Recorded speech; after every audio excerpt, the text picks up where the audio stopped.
இன்று திரையுலகை பற்றி ஒரு துயரமான செய்தி. தமிழ் சினிமாவின் இயக்குனர் இமயம் என அன்போடு அழைக்கப்படும் பிரபல இயக்குனர் பாரதிராஜா அவர்கள் காலமானார். அவருக்கு வயது 84. நீலாங்கரையில் உள்ள அவரது இல்லத்தில் உடல்நலக் குறைவு காரணமாக அவர் உயிரிழந்ததாக தகவல்கள் வெளியாகியுள்ளன.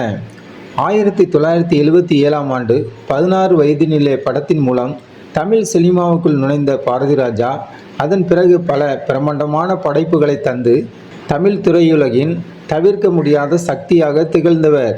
தனது மகன் மனோஜின் மறைவுக்கு பிறகு மிகவும் மனவேதனையில் இருந்து வந்த அவர் தற்போது நம்மை விட்டு பிரிந்திருப்பது ஒட்டுமொத்த திரையுலகிற்கும் அவரது ரசிகர்களுக்கும் மிகப்பெரிய அதிர்ச்சி ஏற்படுத்தியுள்ளது. பத்மஸ்ரீ விருது, 6 தேசிய விருதுகள், தமிழக அரசின் கலைமாமணி விருது என பல உயரிய விருதுகளை வென்று தமிழ் சினிமாவின் அடையாளமாக திகழ்ந்த அவரது மறைவு கலைத்துறைக்கு ஈடு செய்ய முடியாத இழப்பாகும்.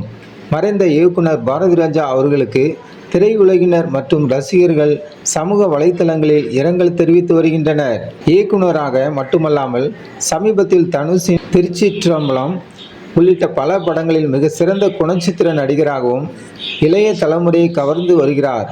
ராதிகா, ராதா, கார்த்தி போன்ற எத்தனையோ நட்சத்திரங்களை அடையாளம் காட்டிய ஒரு ஒளிவிளக்காக அவர் திகழ்ந்தார். மரியா நோவா நியூஸ் சேனலுக்கு புதியவராக இருந்தால் மரியா நோவா நியூஸ் சேனலை சப்ஸ்கிரைப் பண்ணுங்க.